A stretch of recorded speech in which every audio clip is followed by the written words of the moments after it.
Welcome to the Underworld Amusements Variety Hour. I'm your host, Kevin I. Slaughter, and today we have a special live audio play of a classic story by Flannery O'Connor.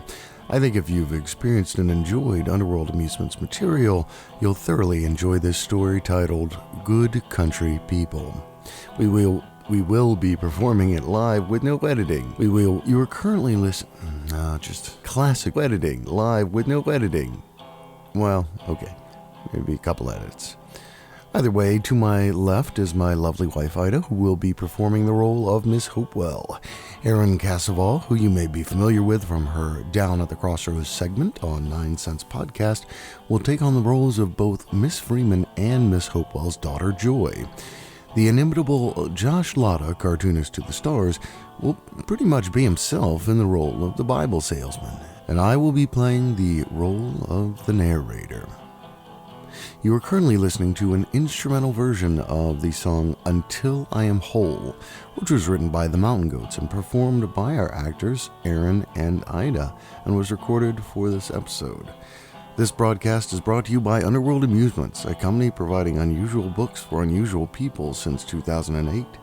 Find out more at underworldamusements.com. And now, we bring you Flannery O'Connor's Good Country People.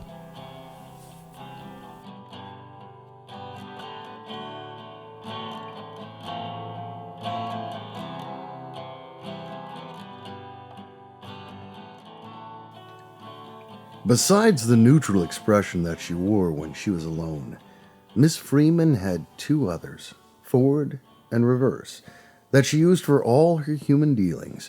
Her forward expression was steady and driving like the advance of a heavy truck. Her eyes never swerved to left or right, but turned as the story turned, as if they followed a yellow line down the center of it. She seldom used the other expression because it was not often necessary for her to retract a statement, but when she did, her face came to a complete stop. There was an almost imperceptible movement of her black eyes, during which they seemed to be receding. And then the observer would see that Miss Freeman, though she might stand there as real as several grain sacks thrown on top of each other, was no longer there in spirit. As for getting anything across to her when this was the case, Miss Hopewell had given up.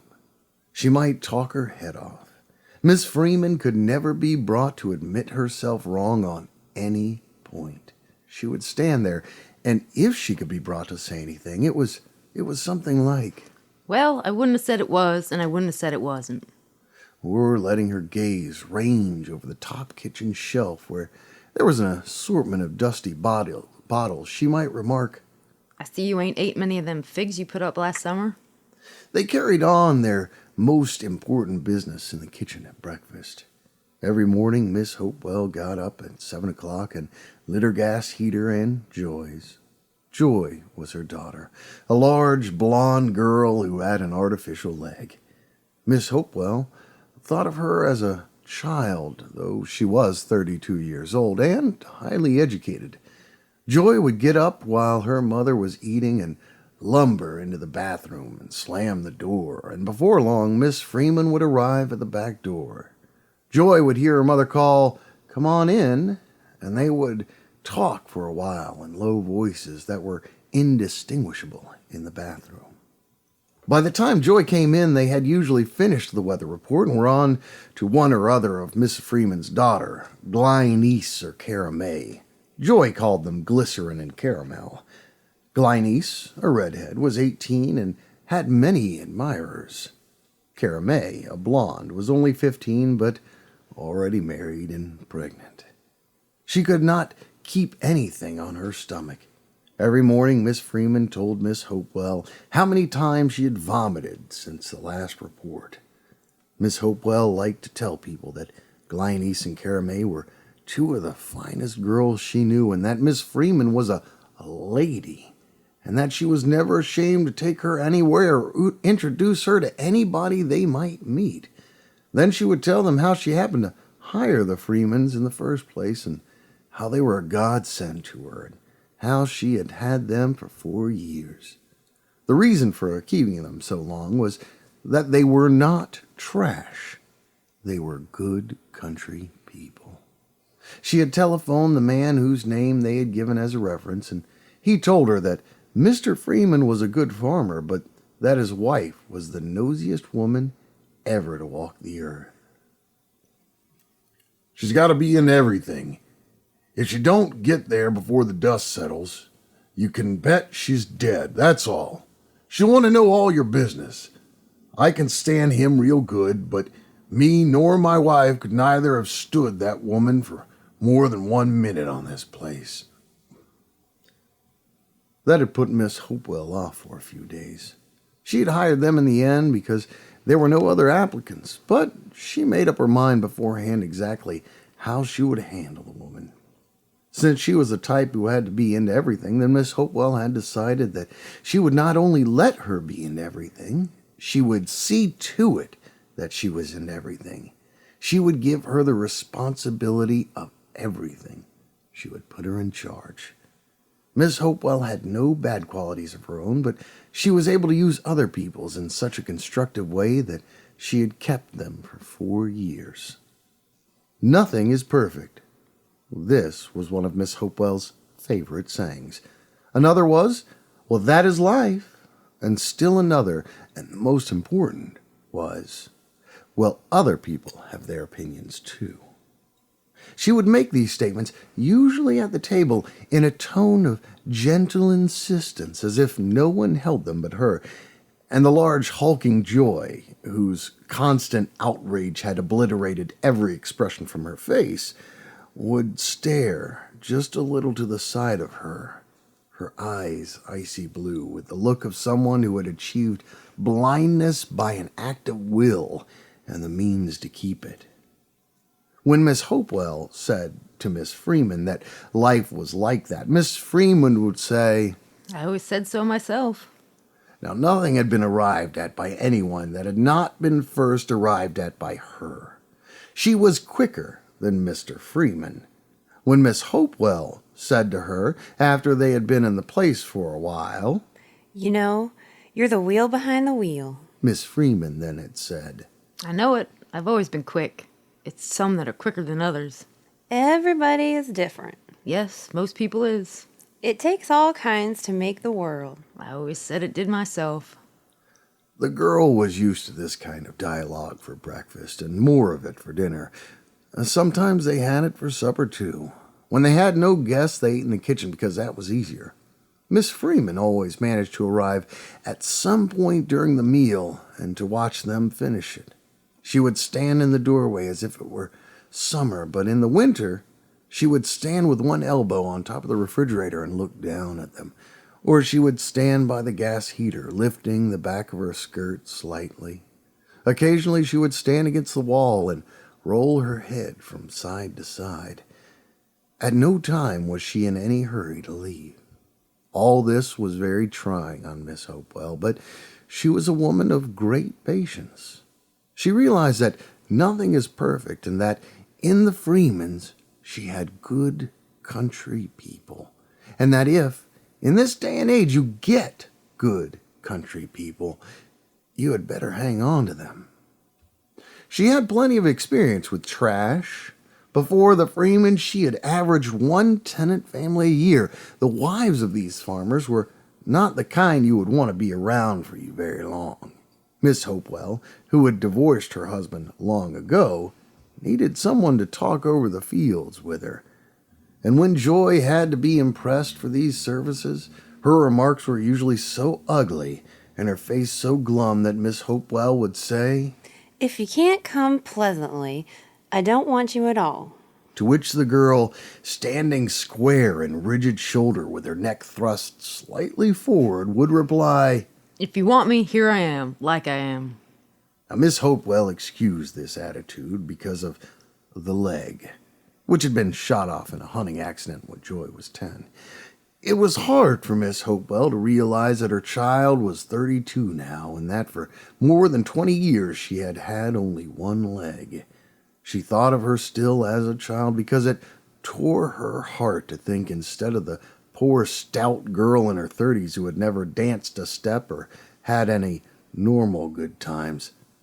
Her name was really Joy, but as soon as she was 21 and away from home, she had it legally changed. Miss Hopewell was certain that she had thought and thought until she had hit upon the ugliest name in any language. When she had gone and had that beautiful name Joy changed without telling her mother until after she had done it. Her legal name was Hulga. When Miss Hopewell thought the name Hulga, she thought of the broad, blank hull of a battleship. She would not use it. She continued to call her Joy, to which the girl responded, but in a purely mechanical way. Hulga had learned to tolerate Miss Freeman, who saved her from taking walks with her mother. Even Glynice and Caramay were useful when they occupied attention that mother might otherwise been directed at her. At first she had thought she could not stand Miss Freeman, for she had found it was not possible to be rude to her. Miss Freeman would take on strange resentments, and for days together she would be sullen, but the source of her displeasure was always obscure.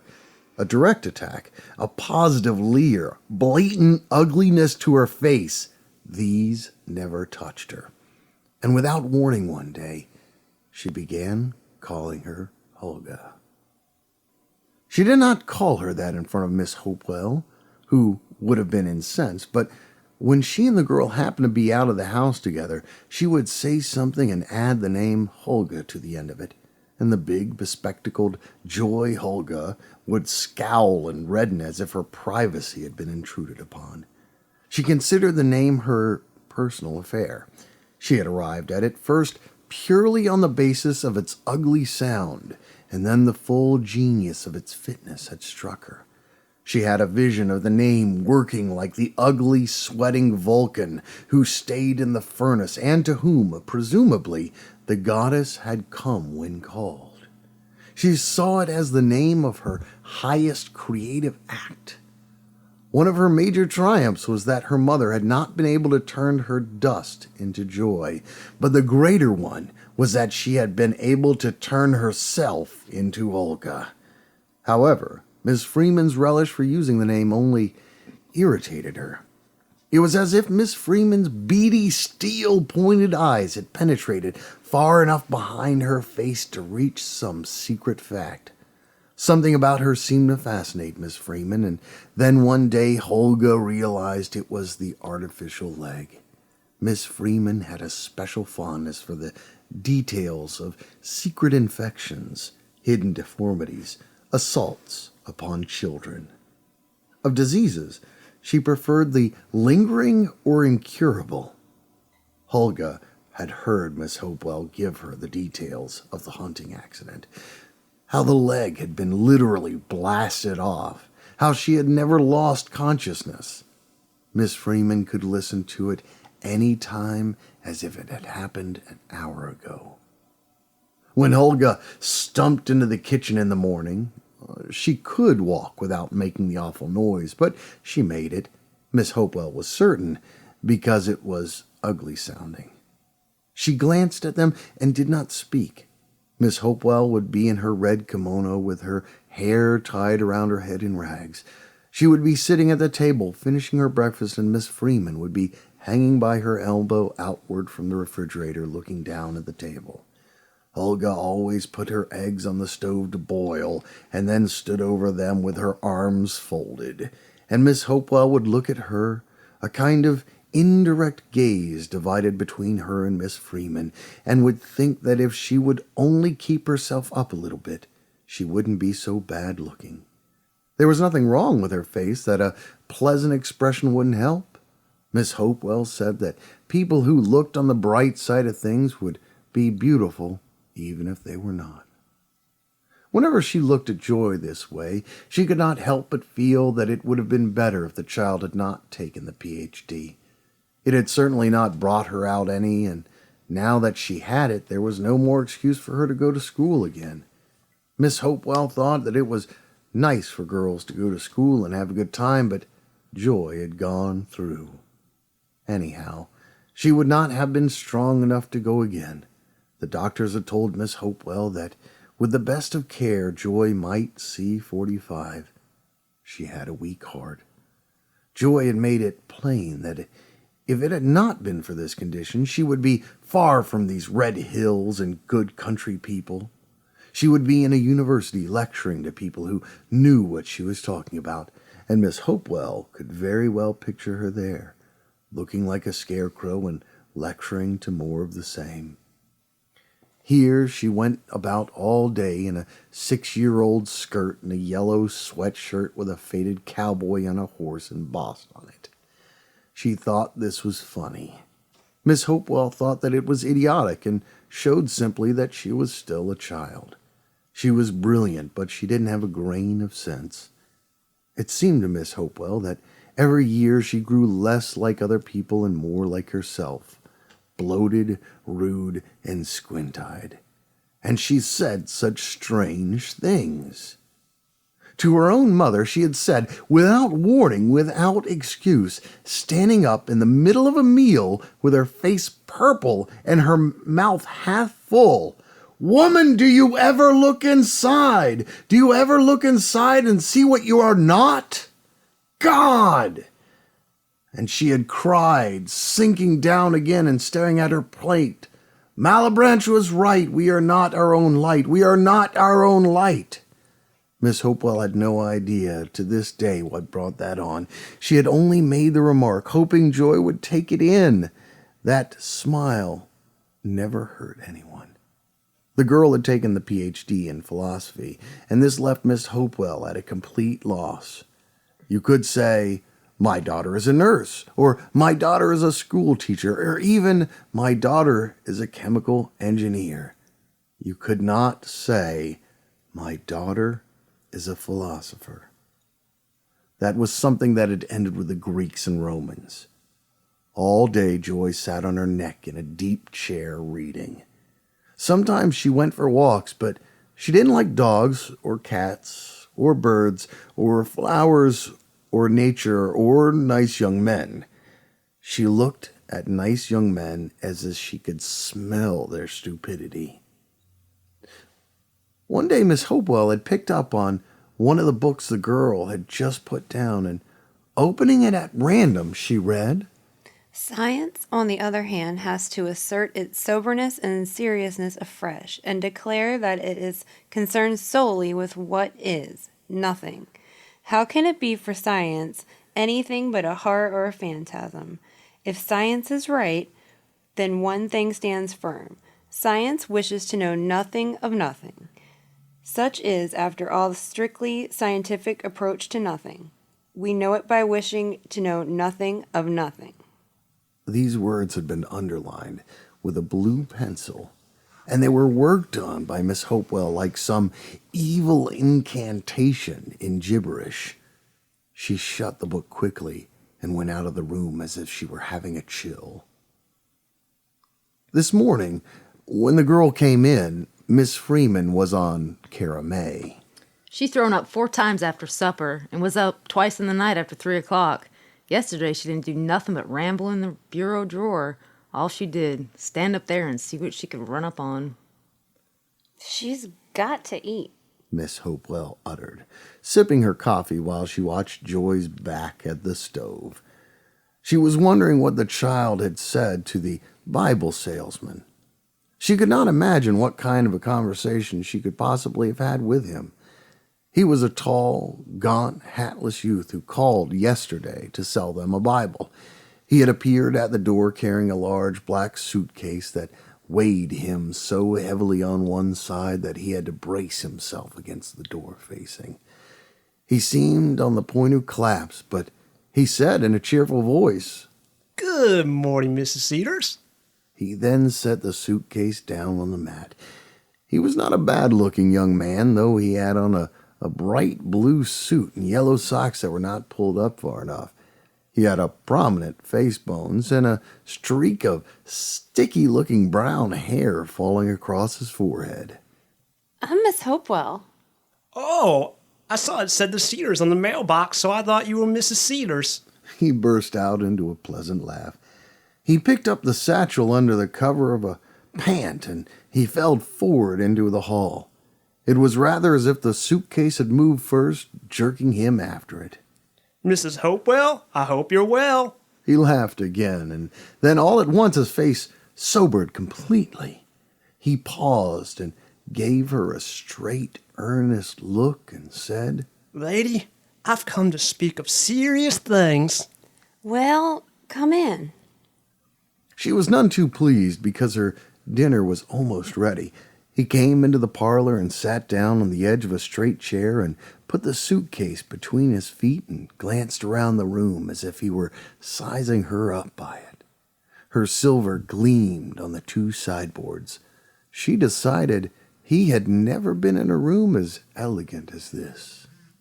Mrs. Hopewell, I know you believe in Christian service. Well, yes. I know, he said, and paused, looking very wise with his head cocked on one side. that you're a good woman. Friends have told me. What are you selling? Bibles. I see you got no family Bible in your parlor. I see this is the one lack you got. Miss Hopewell could not say, "My daughter is an atheist, so we don't keep a Bible in the parlor." So she said, stiffening slightly, I keep my Bible by my bedside. This was not the truth. It was in the attic somewhere. Lady, the Word of God ought to be in a parlor. Well, I think that's a matter of taste, I think. Lady, for a Christian, the Word of God ought to be in every room in the house besides in the heart.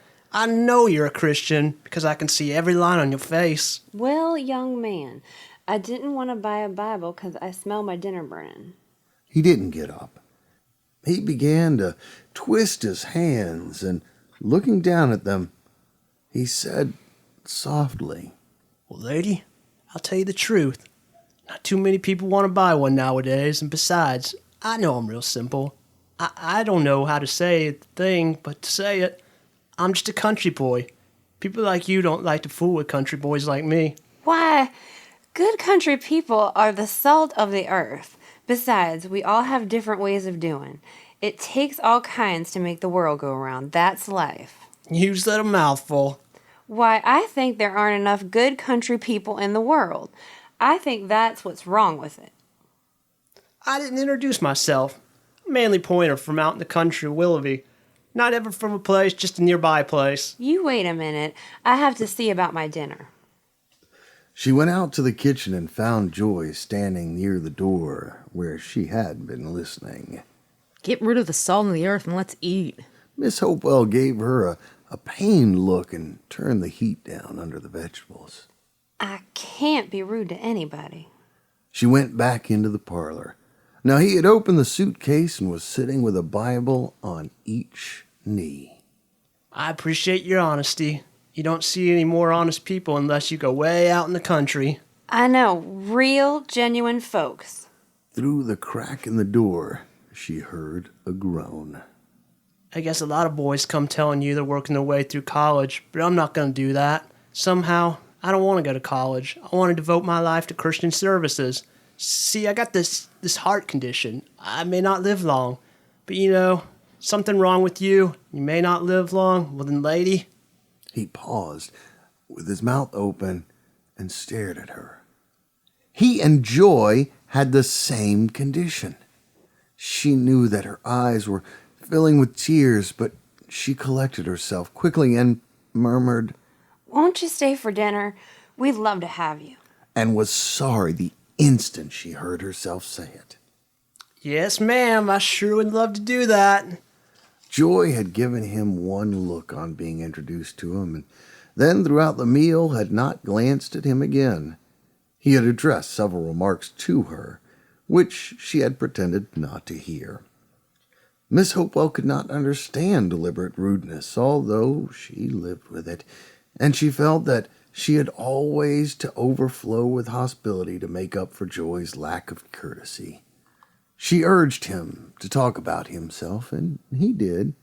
He said he was the 7th child of 12 and that his father had been crushed under a tree when he himself was 8 years old. He had been crushed very badly, in fact, almost cut in two, and was practically not recognizable.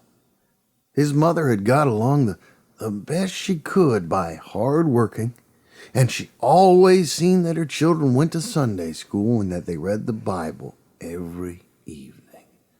He was now 19 years old, and he had been selling Bibles for 4 months. In that time, he had sold 77 Bibles and had the promise of 2 more sales. He wanted to become a missionary because he thought that was the way you could do most for people.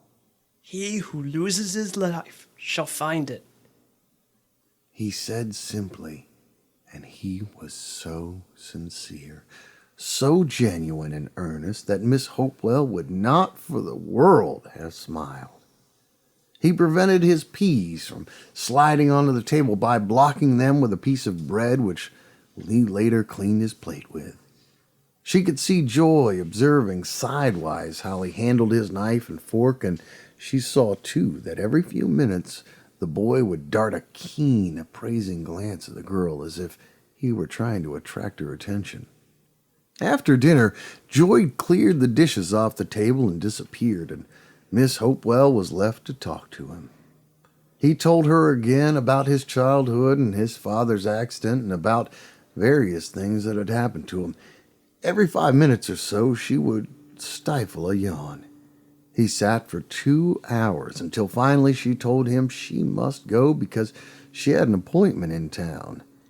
He packed his Bibles and thanked her and prepared to leave, but in the doorway he stopped and wrung her hand, and that not on any of his trips had he met a lady as nice as her, and he asked if he could come again. She had said she would always be happy to see him. Joy had been standing in the road, apparently looking at something in the distance, when he came down the steps toward her, bent to the side with his heavy valise. He stood there while she was standing and confronted her directly. Miss Hopewell could not hear what he said, but she trembled to think what Joy would say to him. She could see that after a minute Joy said something, and that then the boy began to speak again, making an excited gesture with his free hand. After a minute, Joy said something else, at which the boy began to speak once more. Then, to her amazement, Miss Hopewell saw the two of them walk off together toward the gate. Joy had walked all the way to the gate with him, and Miss Hopewell could not imagine that they had said to each other, and she was not dared to ask. Miss Freeman was insisting upon her attention. She had moved from the refrigerator to the heater so that Miss Hopewell would turn and face her in order to seem to have been listening. Glennie's gone out with Harvey Hill again last night. She had this sty. Hill, is that the one that works in the garage? No, he's the one that goes to chiropractor school. She had this sty, been had it 2 days. So she says when he brought her in the other night and he says, "Let me get rid of that sty for you." And she says, "How?" And he says, "You just lay yourself down across the seat of the car and I'll show you." So she done it and he popped her neck. Kept on a-popping it several times until she made him quit. This morning, she ain't got no sty. She ain't got no traces of a sty. I never heard of that before. He asked her to marry him before the ordinary, and she told him she wasn't going to marry him in no office. Well, Glennies is a fine girl. Glennies and Cara May are both fine girls. Cara May said when her and Lyman was married, Lyman said it sure felt sacred to him. He said it wouldn't take $500 for being married by a preacher. How much would he take? He said he wouldn't take $500. Well, we all have work to do. Lyman said it just felt more sacred to him. The doctors want Cara May to eat prunes. Says instead of medicine. Says them cramps is coming from pressure. You know where I think it is. She'll be better in a few weeks. In the tube. Else she wouldn't be as sick as she is. Hulga had cracked her 2 eggs into a saucer and was bringing them to the table along with a cup of coffee that she had filled a bit too full. She sat down carefully and began to eat, meaning to keep Miss Freeman there by questions if for any reason she showed an inclination to leave. She could perceive her mother's eye on her. The first roundabout question would be about the Bible salesman. She did not want to bring that on. How did he pop her neck? Miss Freeman went into a discussion of how he had popped her neck. She said that he owned a 55 Mercury, but that Glynice said she would rather marry a man with only a 36 Plymouth who would be married by a preacher. The girl asked, well, what if he had a 32 Plymouth? And Miss Freeman said that Glynice had said was a 36 Plymouth. Now, Miss Hopewell said that there was not many girls with Glynice's common sense. She said that she admired in those girls was their common sense. She said that reminded her that they had a nice visitor yesterday, a young man selling Bibles.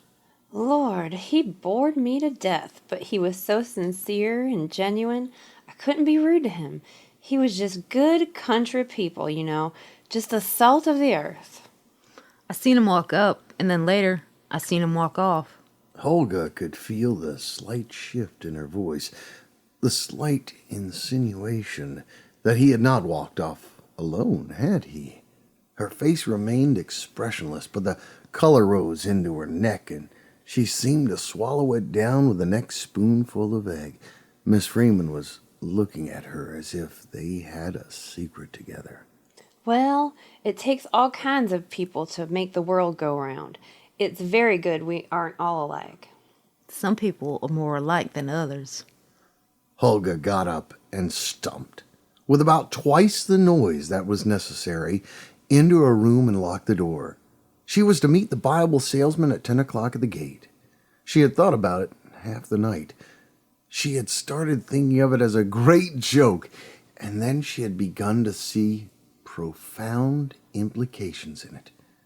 She had lain in bed imagining dialogues for them that were insane on the surface, but that reached below the depths that no Bible salesman could be aware of. Their conversation yesterday had been of this kind. He had stopped in front of her and had simply stood there. His face was bony and sweaty and bright, with a little pointed nose in the center of it. And his look was different from what it had been at the dinner table. He was gazing at her with open curiosity, with fascination, like a child watching a new fantastic animal at the zoo, and he was breathing as if he had run a great distance to reach her. His gaze seemed somehow familiar, but she could not think where she had been regarded with it before. For almost a minute, he didn't say anything. Then, on what seemed an insuck of breath, he whispered, You ever ate a chicken that was 2 days old? The girl looked at him stonily. He might have just put this question up for consideration at the meeting of a philosophical association. Yes. She had considered it from all angles. It must have been mighty small. How old are you? She waited for some time before she answered. Then, in a flat voice, she said, 17.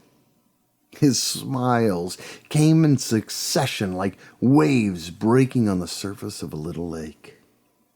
I see you got a wooden leg. I think you're real brave. I think you're real sweet. The girl stood blank and solid and silent. Walk to the gate with me. You're a brave, sweet little thing, and I liked you the minute I saw you walk to the door. Hulga began to move forward. What's your name? Hulga. Hulga, Hulga, Hulga. I never heard of anyone named Hulga before. You're shy, aren't you, Hulga? She nodded, watching his large red hand on the handle of her giant valise. I like a girl that wears glasses. I think a lot. I'm not like these people without serious thoughts that don't ever enter their heads. It's because I might die. I might die too. She said it suddenly, and looked up at him. His eyes were very small and brown, glittering feverishly. Listen, don't you think some people are meant to meet on the account of all that they got in common and all? Like, their most serious thoughts and all? He shifted the valise to his other hand so that his hand nearest her was free. He caught hold of her elbow and shook it a little. I don't work on Saturdays. I like to walk in the woods, see what Mother Nature's wearing, over the hills, far away, picnics and things. Couldn't we go on a picnic tomorrow? Say yes, Hulga. He said it and gave her a dying look, as if he felt his insides were about to drop out of him. He had even seemed to sway slightly toward her. During the night, she had imagined that she had seduced him. She imagined that the two of them walked on the place until they came to the storage barn beyond the two black fields, and there she imagined that things came to such a pass, and that she very easily seduced him, and that then, of course, she had to reckon with his remorse. True genius can get an idea across even to an inferior mind. She imagined that she took his remorse in hand and changed it into a deeper understanding of life. She took all his shame away and turned it into something useful. She set off for the gate at exactly 10 o'clock, escaping without drawing Miss Hopewell's attention. She didn't take anything to eat, forgetting that food is usually taken on a picnic. She wore a pair of slacks and a dirty white shirt, and as an afterthought, she put some Vapex on the collar of it since she didn't own any perfume. When she reached the gate, no one was there. She looked up and down the empty highway and had the furious feeling that she'd been tricked, that he only meant to make her walk to the gate after the idea of him. And then, suddenly, he stood up, very tall, from behind a bush on the opposite embankment. Smiling, he lifted his hat, which was new and wide-brimmed. He had not worn it yesterday, and she wondered if he had bought it for the occasion. It was toast-colored, with a red and white band around it, and it was slightly too large for him. He stepped from behind the bush, still carrying that black valise. He had on the same suit and the same yellow socks sucked down in his shoes from walking. He crossed the highway. I knew you'd come. The girl wondered acidly how he had known this. She pointed to the valise. Why'd you bring your Bibles? He took her elbow, smiling down on her as if he could not stop. You never know when you're going to need the Word of God, Hulga. She had a moment in which she doubted that this was actually happening, and then they began to climb the embankment. They went down into the pasture toward the woods. The boy walked lightly by her side, bouncing on his toes. The valise did not seem to be heavy today. He even swung it. They crossed half of the pasture without saying anything, and then, putting his hand easily on the small of her back, he asked softly, Where does your wooden leg join on? She turned an ugly red and glared at him, and for an instant the boy looked abashed. I didn't mean you no harm. I only meant you were so brave and all. I guess God takes care of you. No, I don't believe in God. At this, he stopped and whistled. No? It was as if he were too astonished to say anything else. She walked on, and in a second, he was bouncing at her side, fanning with his hat. That's very unusual for a girl. When they reached the edge of the wood, he put his hand on her back again and drew her against him without a word and kissed her heavily. The kiss, which had more pressure than feeling behind it, produced that extra surge of adrenaline in the girl which enables one to carry a packed trunk out of a burning house. But in her, the power went at once to the brain. Even before he released her, her mind, clear and detached and ironic anyway, was regarding him from a great distance, with amusement but with pity.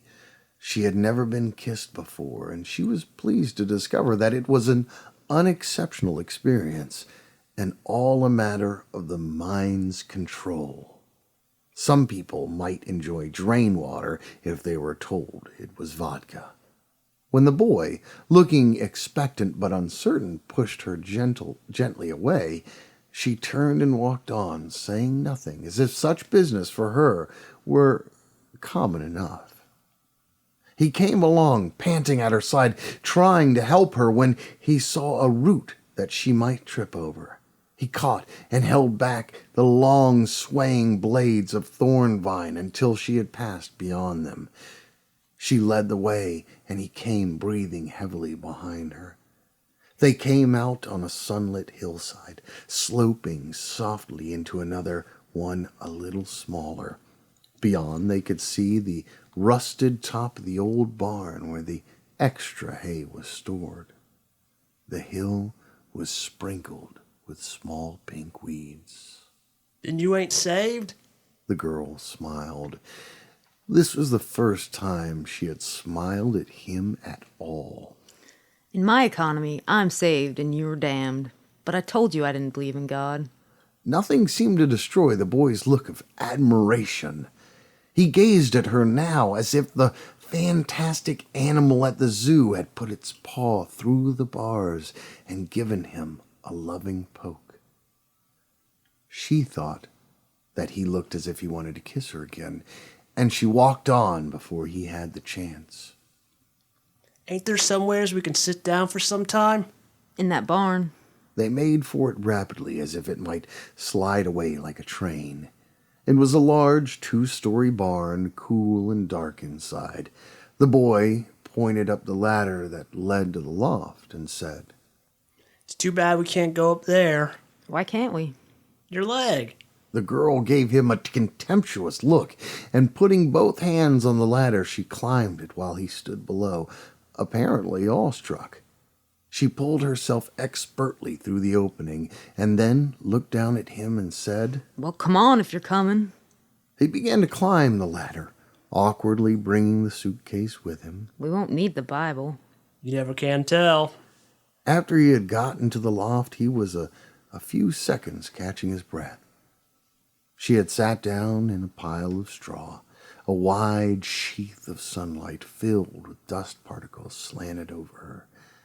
She lay back against a bale, her face turned away, looking at the front opening of the barn where hay was thrown from a wagon into the loft. The 2 pink-speckled hillsides lay back against the dark ridge of the woods. The sky was cloudless and cold blue. The boy dropped down by her side and put one arm under her and the other over her, and began methodically kissing her face, making little noises like a fish. He did not remove his hat, but it was pushed far enough back not to interfere. When her glasses got in his way, he took them off of her and slipped them into his pocket. The girl at first did not return any of the kisses, but presently she began to. And after she had put several on his cheek, she reached his lips and remained there, kissing him again and again, as if she were trying to draw all the breath out of him. His breath was clear and sweet like a child's, and the kisses were sticky like a child's. He mumbled about loving her and about knowing when he first seen her that he loved her, but the mumbling was like the sleepy fretting of a child being put to sleep by his mother. Her mind, throughout this, never stopped or lost itself for a second to her feelings. You ain't said you love me none. You gotta say that. She looked away from him, off into the hollow sky, and then down at the black ridge, and then down further into what appeared to be 2 green, swelling lakes. She didn't realize that he had taken her glasses, but at this landscape could not seem exceptional to her, for she seldom paid any close attention to her surroundings. You gotta say it. You gotta say you love me. She was always careful how she committed herself. In a sense, if you use the word loosely, you might say that. But it's not a word I use. I don't have illusions. I'm one of those people who see through to nothing. You gotta say it. I just said it and you gotta say it. The girl looked at him almost tenderly. You poor baby. It's just as well you don't understand. She pulled him by the neck, face down against her. We are all damned, but some of us have taken off our blindfolds and see that there's nothing to see. It's a kind of salvation. The boy's astonished eyes looked blankly through the ends of her hair. Okay, but do you love me or don't you? Yes, in a sense. But I must tell you something. There mustn't be anything dishonest between us. She lifted his head and looked him in the eye. I'm 30 years old. I have a number of degrees. The boy's look was irritated but dogged.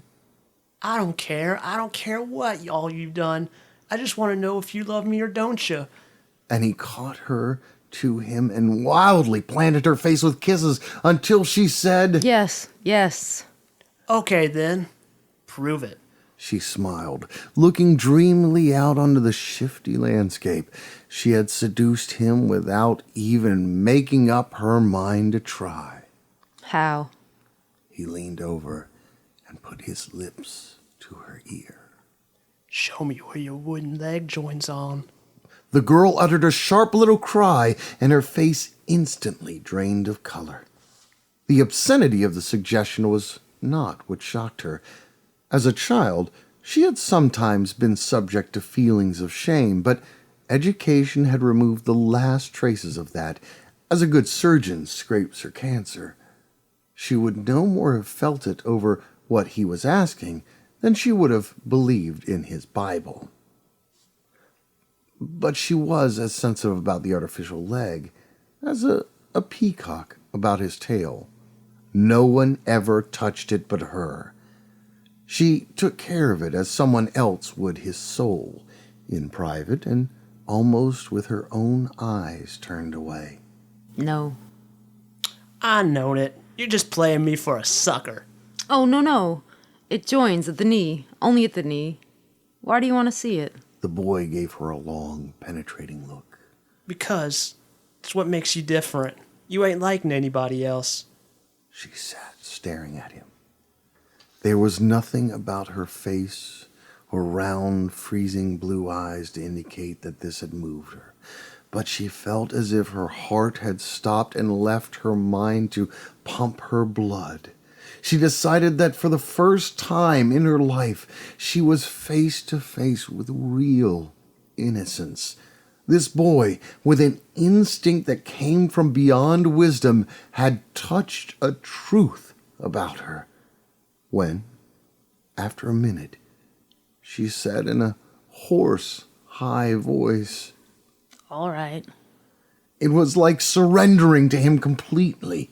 It was like losing her own life and finding it again miraculously in his. Very gently, he began to roll the slack leg up.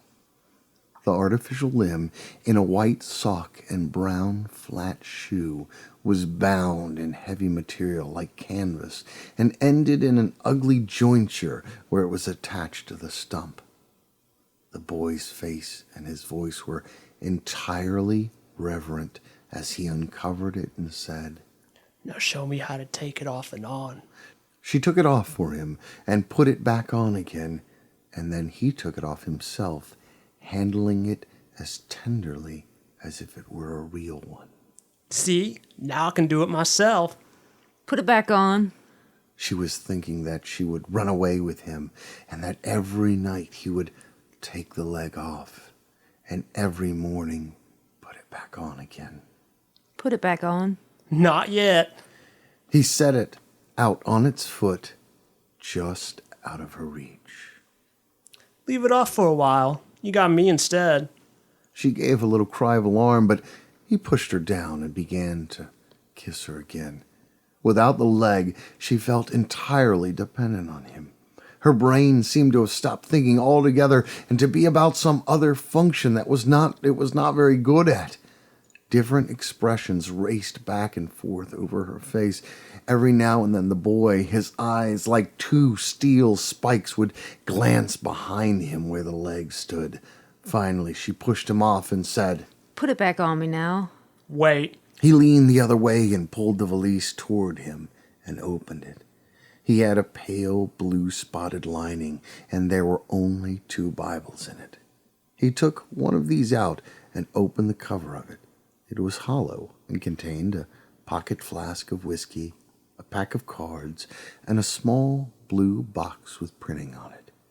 He laid these out in front of her, one at a time, in an evenly spaced row, like one presenting offerings at the shrine of a goddess. He put the blue box in her hand. "This product to be used only for the prevention of disease," she read, and dropped it.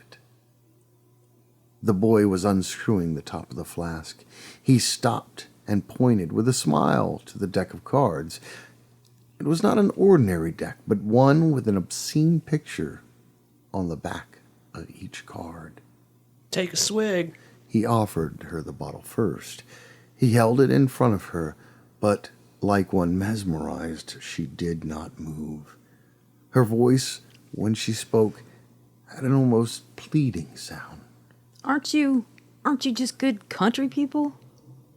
The boy cocked his head. He looked as if he were just beginning to understand that she might be trying to insult him. Yeah, but it ain't held me back none. I'm just as good as you any day in the week. He pushed it further away with his foot. Come on now. Let's begin to have us a good time. We ain't got to know one another good yet. Give me my leg. She tried to lunge for it, but he pushed her down easily. What's the matter with you all of a sudden? He frowned as he screwed the top on the flask and put it quickly inside the Bible. You just a while ago said you didn't believe in nothing. I thought you were some kind of girl. Her face was almost purple. You're a Christian. You're a fine Christian. You're just like them all. Say one thing and do another. You're a perfect Christian. I hope you don't think that I believe in that crap. I may sell Bibles, but I know which end is up, and I wasn't born yesterday. I know where I'm going. Give me my leg. He jumped up so quickly that she barely saw him sweep up the cards in the blue box back into the Bible and throw the Bible into the valise. She saw him grab the leg, and then she saw it for an instant slanted forlornly across the inside of the suitcase, with a Bible at either side of its opposite ends. He slammed the lid shut and snatched up the valise and swung it down the hole, and then stepped through himself. When all of him had passed but his head, he turned and regarded her with a look that no longer had any admiration in it. I've gotten a lot of interesting things. One time, got a woman's glass eye this way. And you don't think you're going to catch me because Pointer ain't my real name. I use different names at every house I call, and I don't stay nowhere long. And I'll tell you another thing, Hulga. You ain't so smart. I've been believing in nothing since I was born. Then the toast-colored hat disappeared down the hole, and the girl was left, sitting on the straw in the dusty sunlight. When she turned her churning face toward the opening, she saw his blue figure struggling successfully over the green, speckled lake. Miss Hopewell and Miss Freeman, who were in the back pasture digging up onions, saw him emerge a little later from the woods and headed across the meadow toward the highway. Well, that looks like that nice, dull young man that tried to sell me a Bible yesterday. He must have been selling to them Negroes back in there. He was so simple, but I guess the world would be better off if we were all that simple. Miss Freeman's gaze drove forward and just touched him before he disappeared down the hill. Then she returned her attention to the evil-smelling onion shoot she was lifting from the ground. Some can't be that simple. I know I never could. All right. 1, 2, 3, 4.